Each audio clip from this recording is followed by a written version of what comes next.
Assalamualaikum warahmatullahi wabarakatuh. Sebelum saya memulai tentang tata tertib atau disiplin di SMA Al-Azhar Medan, terlebih dahulu saya memperkenalkan diri. Saya adalah PKS 3 bagian kesiswaan di SMA Al-Azhar Medan. Identitas saya adalah Haji Samsudin Nasution MPD. Oleh karena itu, kepada anak-anak ustadz sekalian, peserta didik baru SMA Al-Azhar Medan, Ustadz ucapkan selamat datang dan selamat bergabung di SMA Al-Azhar Medan dalam tahun pelajaran 2020-2021. Baik anak-anak ustadz sekalian, kita masuk kepada tata tertib atau peraturan atau disiplin. Apa itu disiplin? Disiplin adalah sesuatu ketentuan yang sudah disepakati secara bersama dan apabila dilaksanakan akan mendapatkan ganjaran, dan apabila dilanggar akan mendapatkan sanksi akibat pelanggaran disiplin yang telah dilakukan. Maka di perguruan Al-Azhar Medan, khususnya SMA Al-Azhar Medan, sungguh banyak disiplin yang ditentukan. Baik ia mulai dari disiplin berpakaian, kemudian disiplin waktu, kemudian disiplin ketika melaksanakan pembelajaran. Oleh karena itu, Ustaz akan mencoba untuk menguraikan satu persatu kepada seluruh anak-anak Ustaz, peserta didik baru yang barangkali pada saat ini sudah berada di kampung masing-masing setelah semalam hari Selasa datang ke sekolah untuk bertemu dengan kami, untuk bertatap muka, dan sudah anak-anak ustadz sekalian tahu siapa guru-guru yang mengajar di SMA Al-Azhar Medan. Baik, yang pertama anak-anak ustadz sekalian, pasal 1 yaitu mengenai pakaian seragam yang diberlakukan di SMA Al-Azhar Medan. 1. Pakaian seragam siswa harus menutupi aurat secara benar, baik putra maupun putri. Maksudnya anak-anak ustadz sekalian, pakaian seragam yang ditentukan sesuai dengan harinya harus sesuai dengan ketentuannya, bahwa untuk laki-laki dan juga untuk perempuan, kalau laki-laki memakai celana panjang, itu minimal ukuran panjangnya ke bawah adalah sampai batas mata kaki. Dan juga bagi anak kami yang perempuan yang memakai rok, juga ukurannya adalah batasnya mata kaki.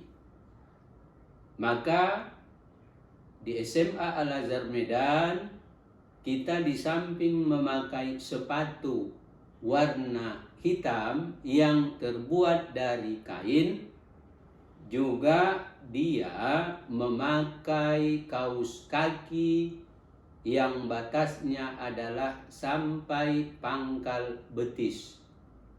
Itulah ketentuan yang berlaku untuk menutup aurat, supaya pakaian yang kita pakai itu benar-benar menutup aurat anak-anak ustadz sekalian. Kedua, setiap peserta didik berpakaian seragam lengkap dengan rapi dan berpenampilan baik. Setiap pembelajaran itu kita menggunakan pakaian seragam. Ustadz uraikan dulu. Yang pertama, untuk hari Senin kita memakai celana atau roknya adalah berwarnanya adalah warna yang telah ditentukan, yaitu warna abu-abu, ya. Kemudian memakai bajunya adalah baju putih lengan panjang. Kemudian yang perempuan memakai jilbab warna putih, yang laki-laki memakai peci untuk hari Senin dan hari Jumat. Untuk hari Selasa kita memakai pakaian nasional, yaitu lengan pendek, kemudian pakaian sesuai dengan yang disampaikan tadi, kemudian tidak menggunakan peci. Hari ketiga, yaitu hari Rabu, kita memakai pakaian olahraga yang sudah tersedia di Koperasi Perguruan Al-Azhar Medan. Yang selanjutnya adalah hari Kamis, kita memakai pakaian nasional lagi sama dengan pakaian hari Selasa, yaitu menggunakan lengan pendek, tidak menggunakan peci. Untuk hari Jumat, pakaian kita adalah pakaian putih-putih, lengan bajunya adalah lengan panjang, kemudian memakai peci.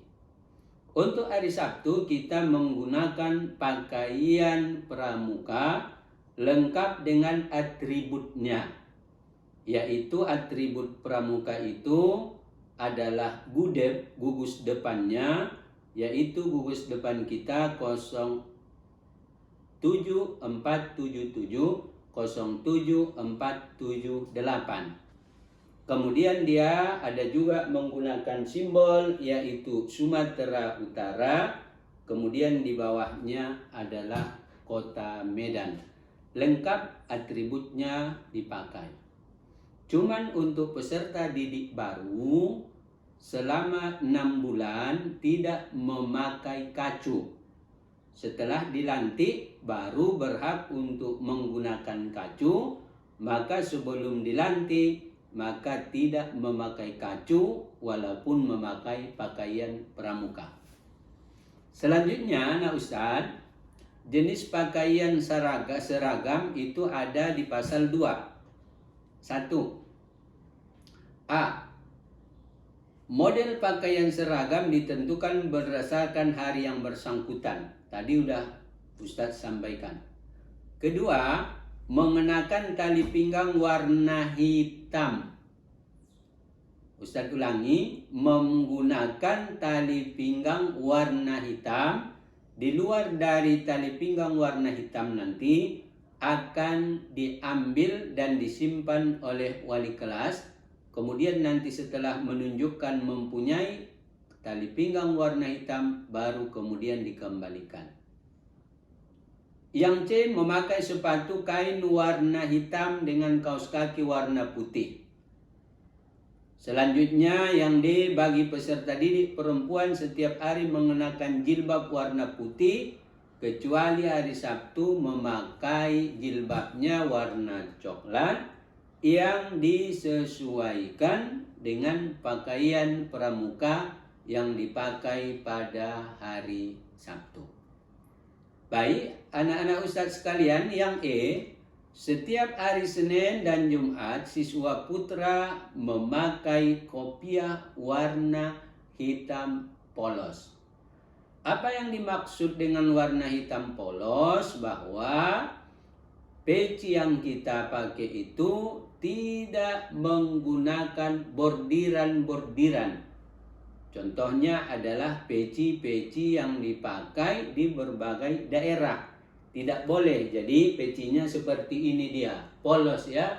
Anak-anak Ustadz, tidak ada bordiran-bordiran. Ini adalah peci yang standar yang dipakai dan tidak menggunakan bordiran. Nomor 2, pakaian muslim atau muslimat. A. Busana muslim atau muslimat dipakai setiap hari Jumat yang disebut dengan busana muslim, yaitu warnanya putih-putih. Pakaian seragam pramuka. Pakaian pramuka dipakai pada hari Sabtu dan setiap latihan pramuka lengkap dengan atributnya. Tadi sudah Ustadz sampaikan. Pakaian olahraga dipakai pada hari Rabu dan pada saat pembelajaran olahraga dan latihan olahraga di lapangan.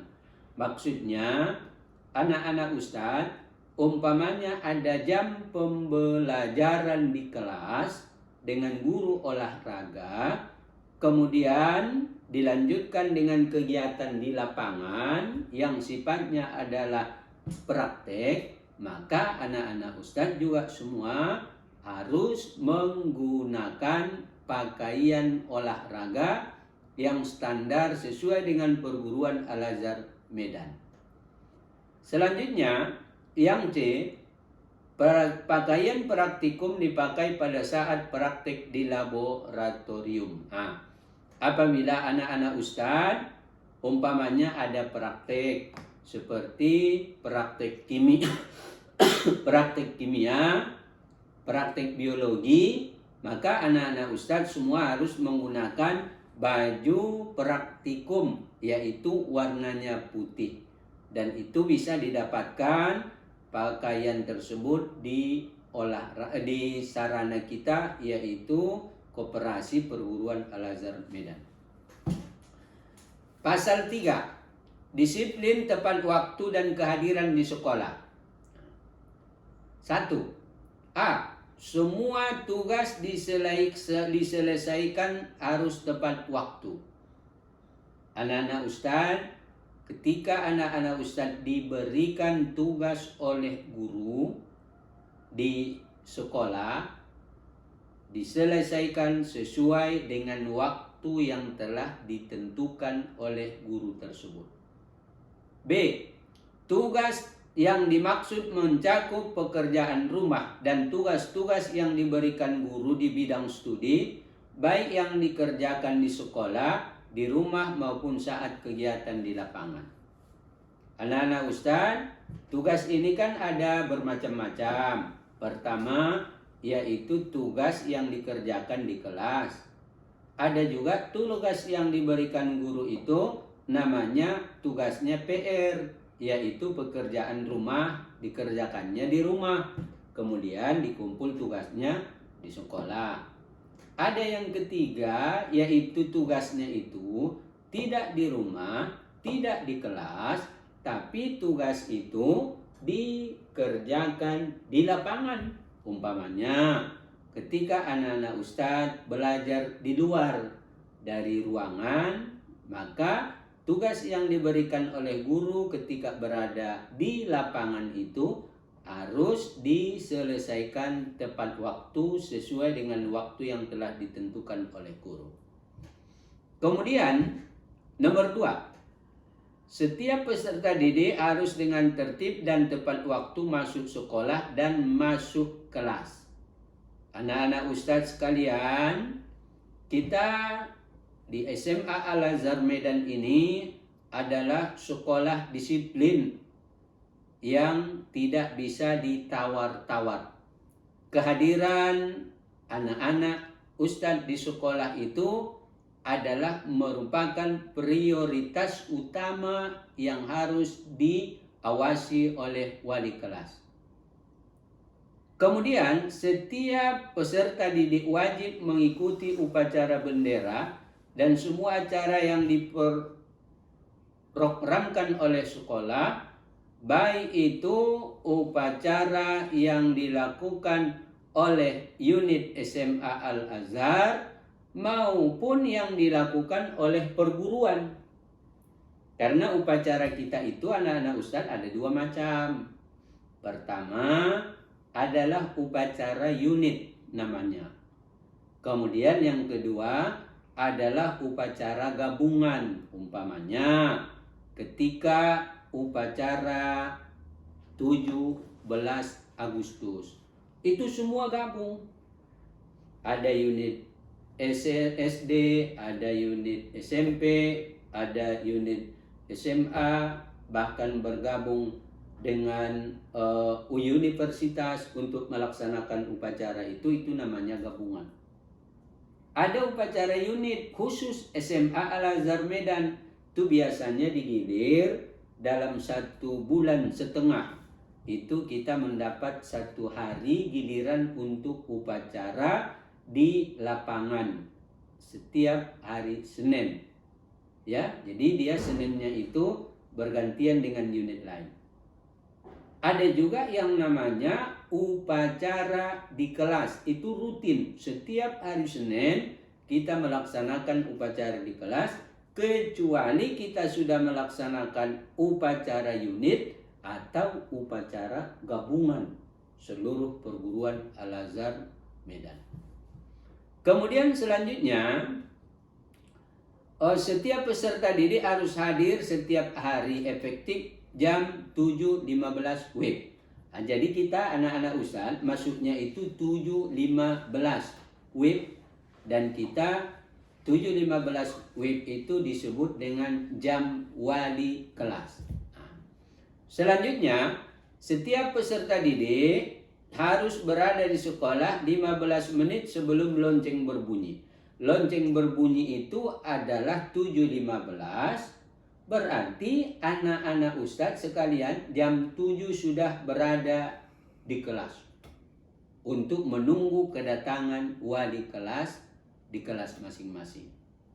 Selanjutnya, 6. Setiap peserta didik yang berhalangan harus ada berita orang tua secara tertulis maupun secara lisan.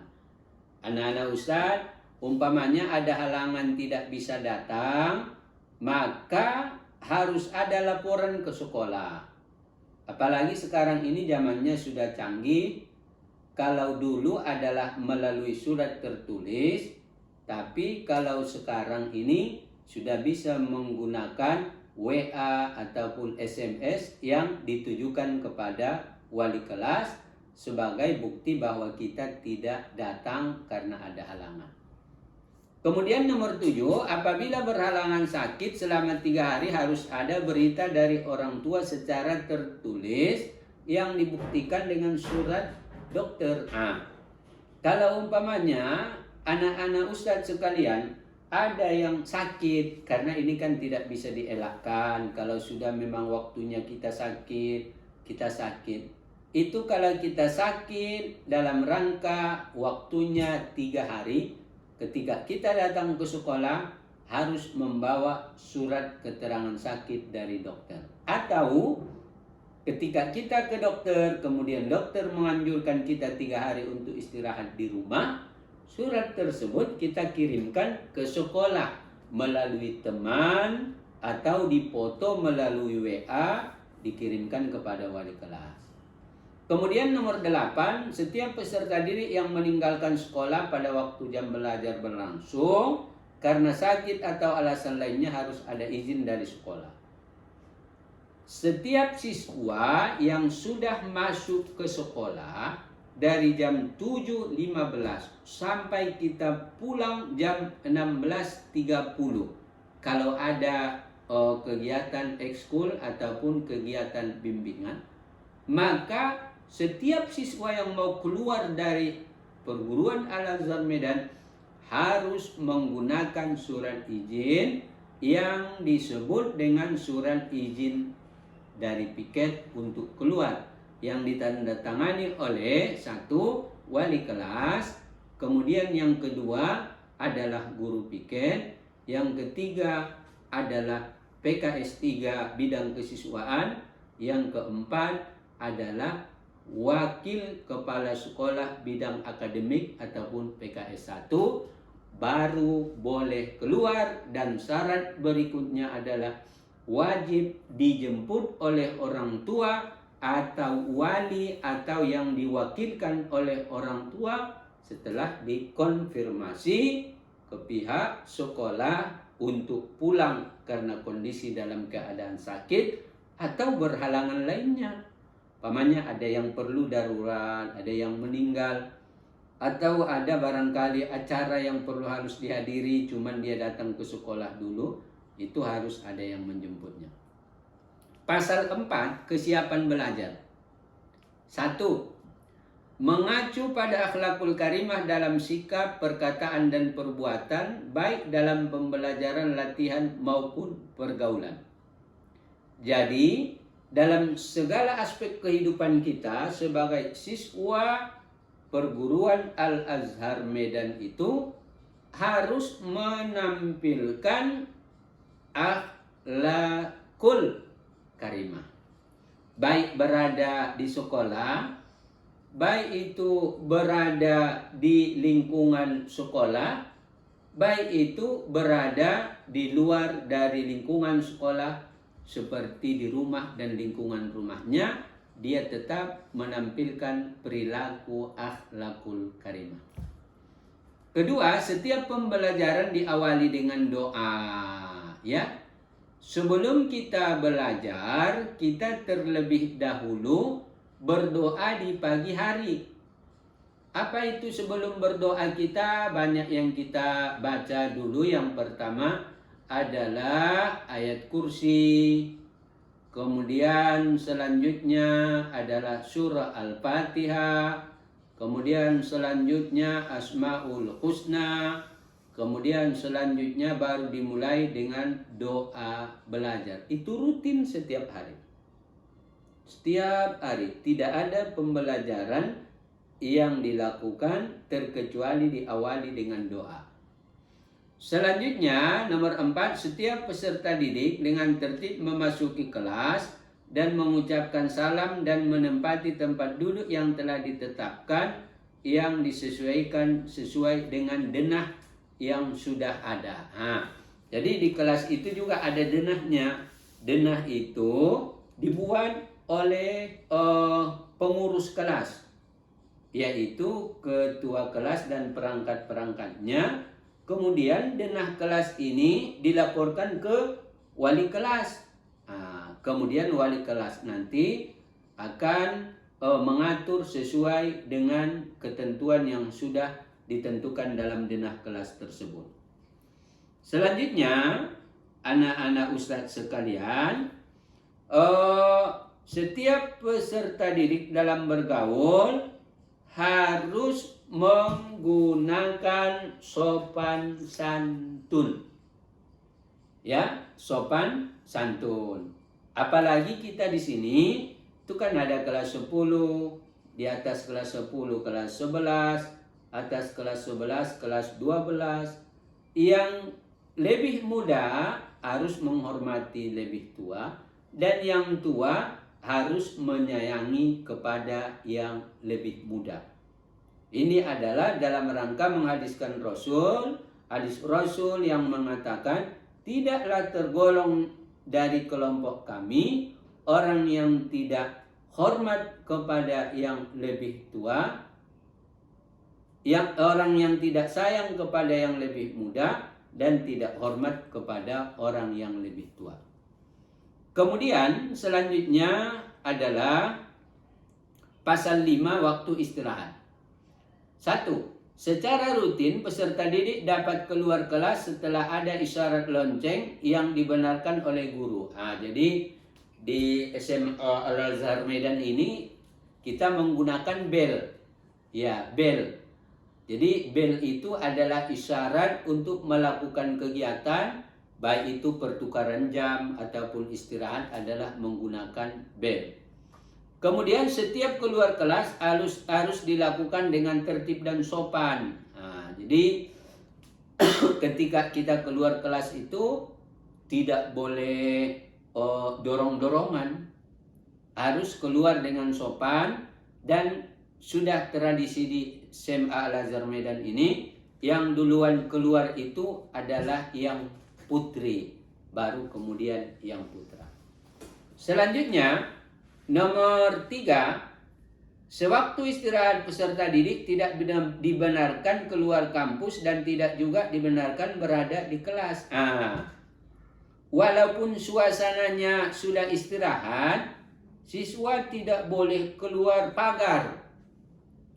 Karena sekolah kita ini dikelilingi oleh tembok. Tidak boleh keluar pagar, dan pada saat istirahat siswa juga tidak dibenarkan untuk berada di kelas. Kenapa? Karena di kelas itu tidak ada guru.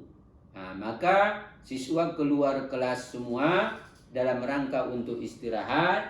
Ada yang pergi ke kantin, dan ada barangkali yang menikmati makanan yang disediakan dari rumah masing-masing. Selanjutnya, kelima, peserta didik dalam bergaul antara peserta didik atau antara peserta didik dengan guru atau antara peserta didik dengan peserta didik tidak dibenarkan membuat kebisingan, keributan, atau tindakan mengganggu ketenteraman. Nomor 7, setiap peserta didik tidak dibenarkan melakukan permainan yang membahayakan, baik bagi dirinya sendiri maupun bagi teman-temannya.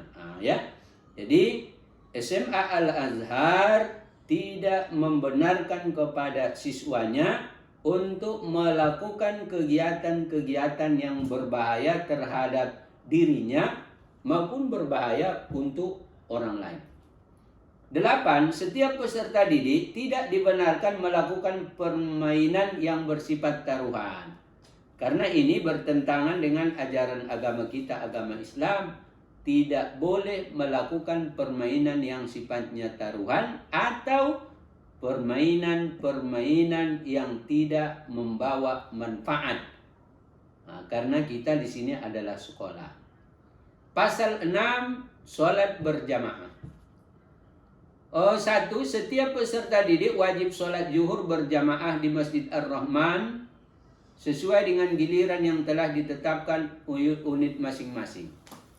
Masjid Ar-Rahman adalah tempat kita untuk melaksanakan kegiatan keagamaan. Bukan hanya kegiatan sholat, tetapi praktek-praktek keagamaan, ataupun diskusi, ataupun kegiatan-kegiatan pengajian dilakukan di Masjid Ar-Rahman.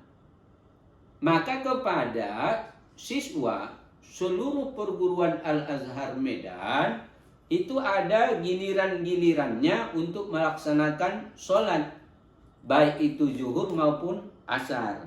Pertama, itu gelombangnya adalah untuk sholat zuhur, diawali oleh unit SMA Al-Azhar, kemudian ditambah dengan SMA Plus dan SKS. Setelah itu nanti, selesai unit SMA, baru nanti unit SMP yang melaksanakan sholat zuhur berjamaah. Begitu juga nanti waktu sholat asar. Yang pertama adalah unit SMA, kemudian nanti baru unit SMP. Kemudian selanjutnya, setiap peserta didik wajib sholat Jumat di Masjid Ar-Rahman kampus Al-Azhar. Anak-anak ustaz, setiap peserta didik wajib sholat Jumatnya di kampus perguruan Al-Azhar Medan, terkecuali siswa yang ditugaskan untuk keluar sholat di masjid luar dari perguruan Al-Azhar Medan. Itu ada kita namanya safari Jumat. Siswa ini keluar ke masjid-masjid di kota Medan untuk mengisi kegiatan-kegiatan keagamaan pada sholat Jumat. Mereka boleh keluar. Di luar dari itu semua wajib sholat Jumat di perguruan Al-Azhar Medan. Kemudian nomor 3, setiap peserta didik yang berada di masjid harus bersikap tawadu. Tak boleh ribut di masjid. Masjid itu adalah tempat untuk beribadah, bukan main-main. 4, peserta didik tidak dibenarkan meninggalkan sholat berjamaah sebagai mana tersebut di atas. Selanjutnya, setiap peserta didik yang wajib melaksanakan sholat berjamaah tidak dibenarkan meninggalkan kampus sebelum sholat berjamaah selesai. Nomor 7, pasal 7, kebersihan dan keindahan. 1. Setiap peserta didik harus menjaga kebersihan kelasnya, kebersihan sekolah, dan kebersihan kampus. Kelas, sekolah, dan kampus. Nah, maka di kelas itu, walaupun sekolah kita sudah ada yang membersihkannya, di sini namanya pramubakti, tetapi masih perlu dibutuhkan yang namanya piket kelas, yaitu kebersihan kelas pada saat dilaksanakan kegiatan pembelajaran. Nah, oleh karena itu, dia bertanggung jawab untuk membersih kelasnya. Kemudian ketika di luar, tidak boleh kita membuang sampah secara sembarangan di berbagai tempat. Karena di perguruan Al-Azhar Medan itu sudah ada tong sampah. Banyak disediakan tong-tong sampah. Baik itu di unit maupun di luar. Yaitu di lapangan maupun di tempat-tempat sarana yang lain. Itu semua banyak tong sampahnya. Kedua, setiap peserta didik harus membuang sampah pada tempatnya. 3, setiap peserta didik tidak dibenarkan mengotori atau mencoreng-coreng dan menulis dinding bangunan yang di dalam lingkungan perguruan Al-Azhar Medan. Gak boleh, nah. Anak-anak ustaz tidak boleh mencoret-coret dinding atau tempat-tempat. Ya, siapa yang mencoret dinding wajib dia mencat ulang, cat ulang. Ya, maka tidak boleh. Nah, selanjutnya pasal 8, waktu pulang. 1. A. Pada waktu pulang harus langsung menuju ke rumahnya masing-masing. Anak-anak ustaz, ketika kita sudah pulang, kita tidak boleh singgah-singgah di kedai-kedai, ataupun nongkrong-nongkrong di pinggir jalan, ataupun singgah di berbagai tempat. Tidak boleh. Begitu kita sudah ada bel untuk pulang, ya langsung. Bagi yang naik angkot, pulang naik angkot, yang dijemput pulang dengan jemputannya, bagi yang naik kendaraan, ya pulang dengan kendaraannya, tidak boleh nonggok-nonggok. Kemudian, selanjutnya tidak dibenarkan singgah berkumpul di warung-warung atau pinggir jalan atau di tempat-tempat tertentu. Nomor 2. Dalam perjalanan pulang ke rumah masing-masing, setiap peserta didik harus berpenampilan rapi, menjaga akhlakul karimah, dan menjaga nama baik perguruan Al-Azhar Medan. Walaupun kita sudah pulang, sudah keluar dari kampus perguruan Al-Azhar Medan, itu nama baik perguruan Al-Azhar Medan kemanapun tetap kita jaga. Ketika kita berada di kendaraan, jaga sopan santun dengan pengguna jalan yang lain. Ketika kita berada di lingkungan, di rumah kita masing-masing, jaga sopan santun, cerminkan tentang kita ciri-ciri sebagai siswa perguruan Al-Azhar Medan. Pasal 9, tradisi perguruan Al-Azhar Medan. 1. Setiap peserta didik tidak boleh melawan guru dan orang tua. Setiap peserta didik tidak boleh melawan guru dan orang tua.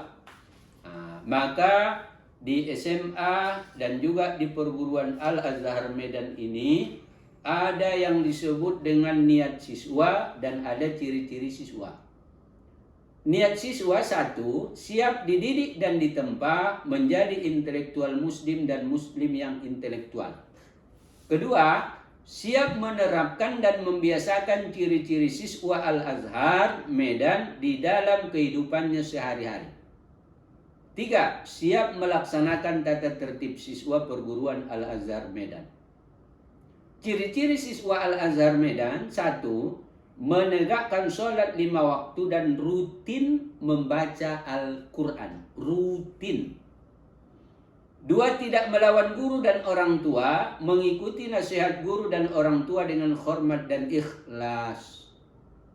3, belajar tekun dan disiplin. 4, berakhlak mulia dalam pergaulan dan semua kegiatan, baik di sekolah, di rumah maupun di masyarakat. Nah, itu tadi yang Ustaz sampaikan.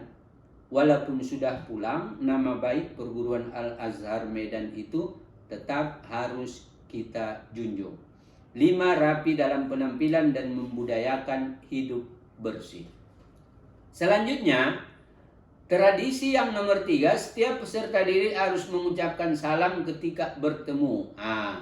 Jadi budaya di perguruan Al-Azhar Medan ini setiap ketemu salam. Assalamualaikum warahmatullahi Pak. Assalamualaikum Pak. Assalamualaikum Bu. Assalamualaikum Miss. Kemudian selanjutnya ketika kita bertemu, ini ketika musim corona ini tidak lagi kita buat karena adanya larangan menjaga untuk physical distancing. Yaitu setiap bertemu dengan orang di perguruan Al-Azhar Medan ini yang di atas umur kita usianya, kita menyalaminya kemudian mencium tangannya. Selanjutnya masuk kita ke pasal 10 yaitu larangan. Ya.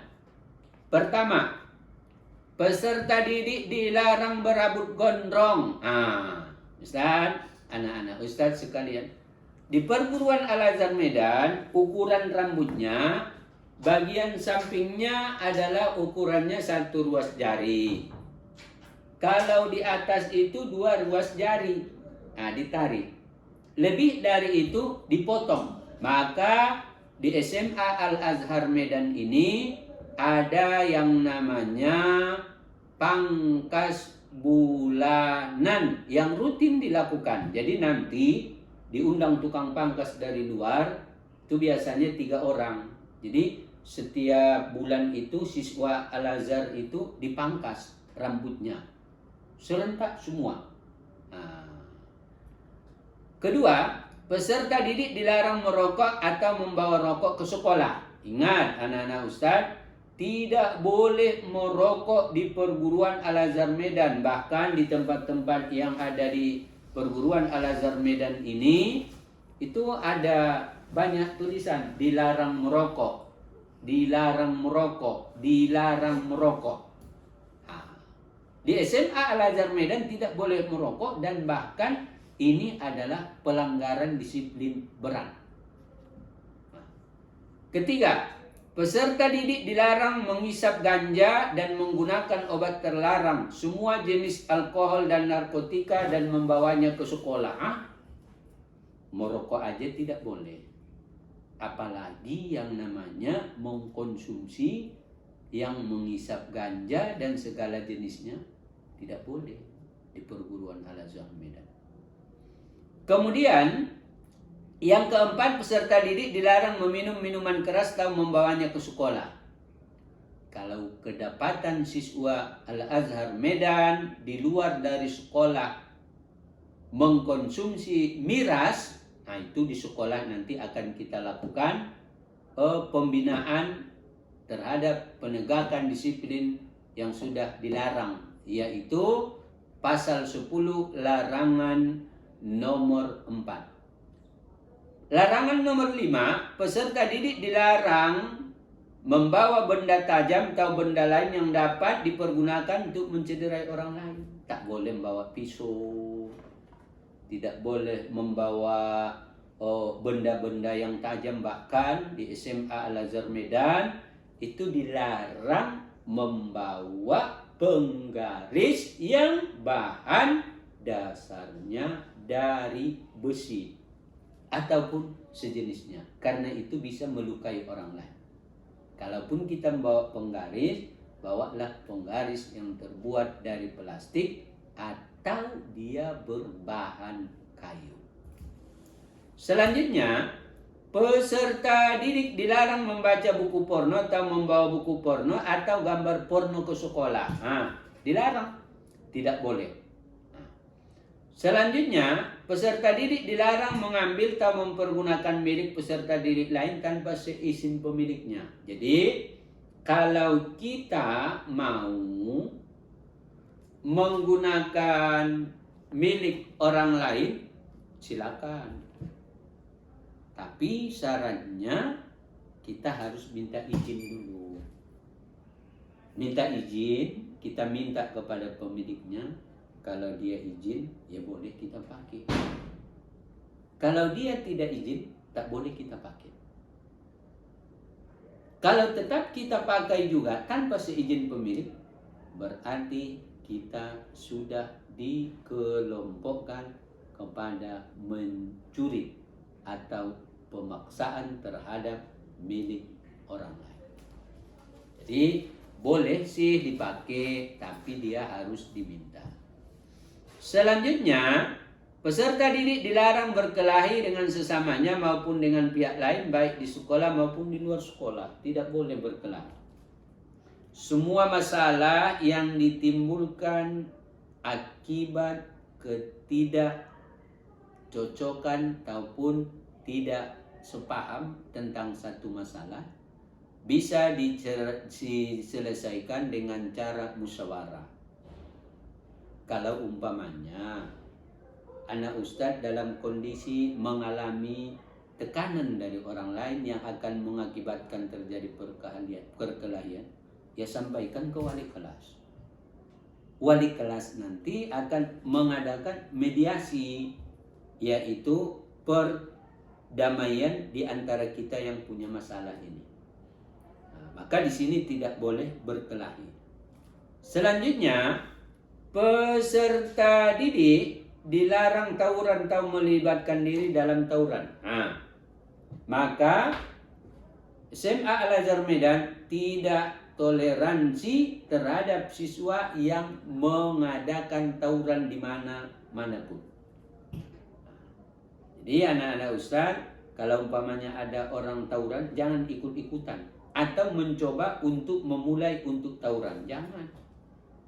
Nah, selanjutnya, peserta didik dilarang melakukan permainan yang bersifat judi.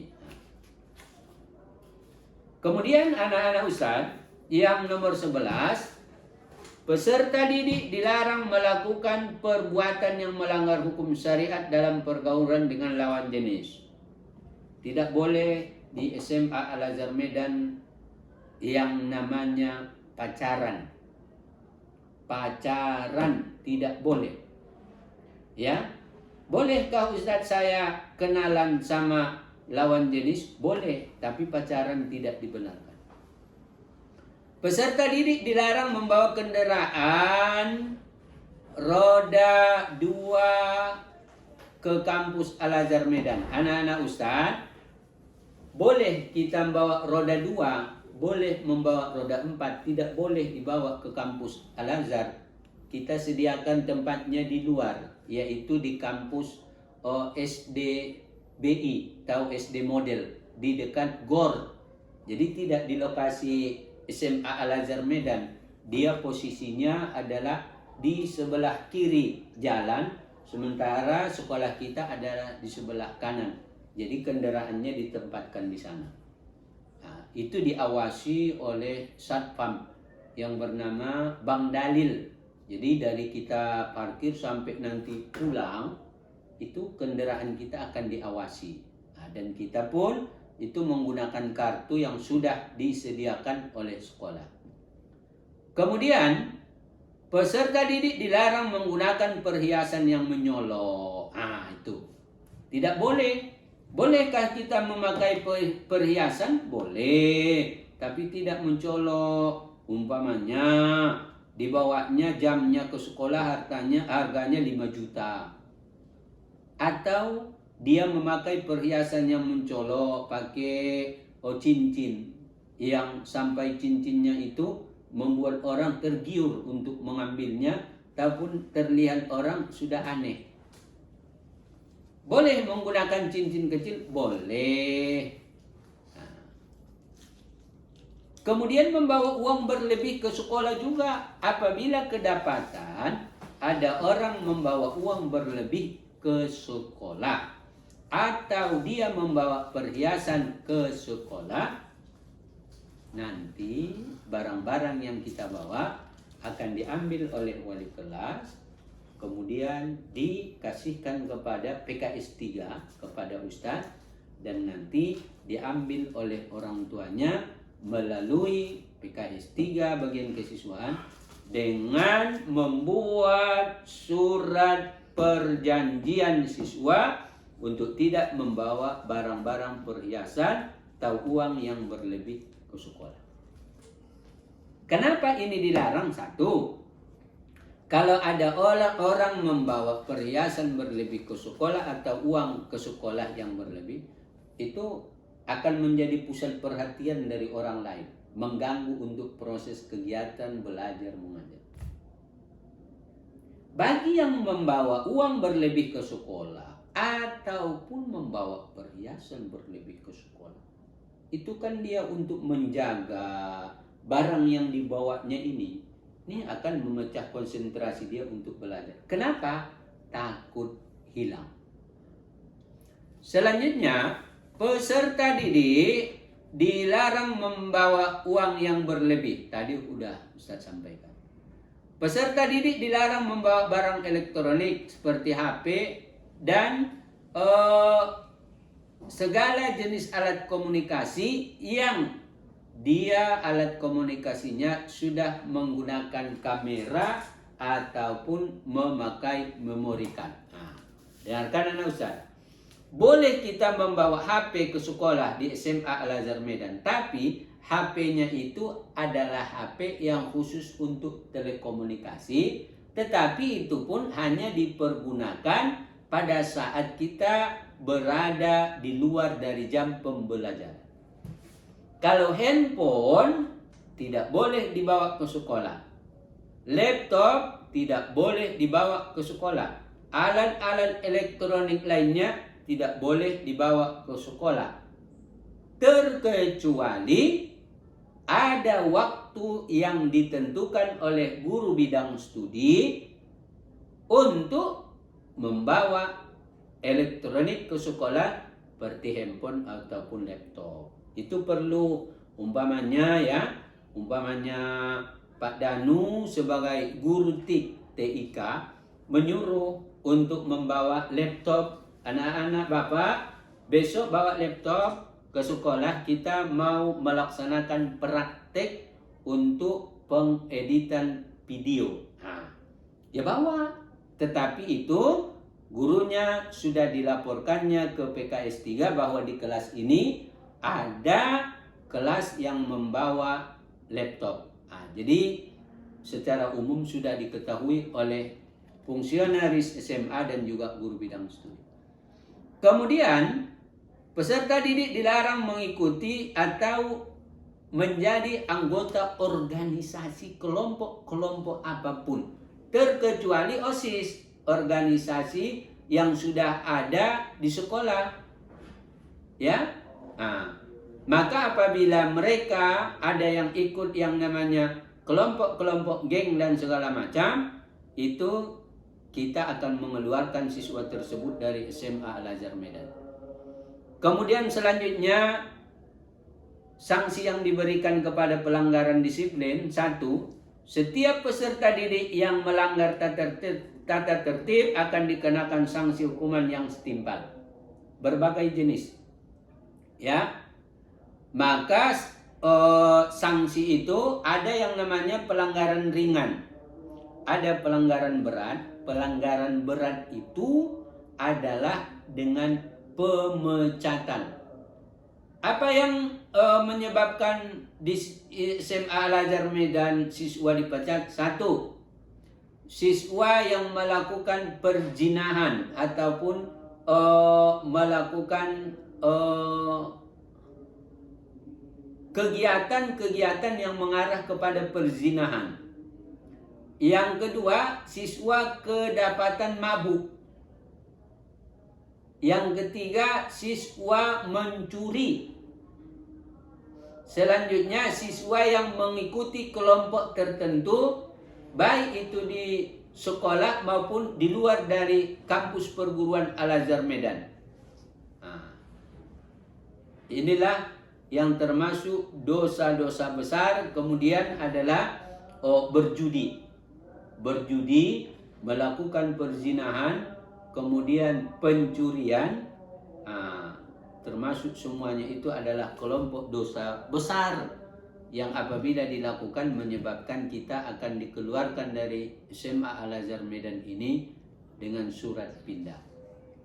2. Sanksi hukuman akan ditentukan oleh kepala sekolah atau guru yang mendapat tugas wewenang dari kepala sekolah. Jadi semua ada porsi, ada ketentuan, ada takaran sesuai dengan pelanggaran disiplin yang dilakukan.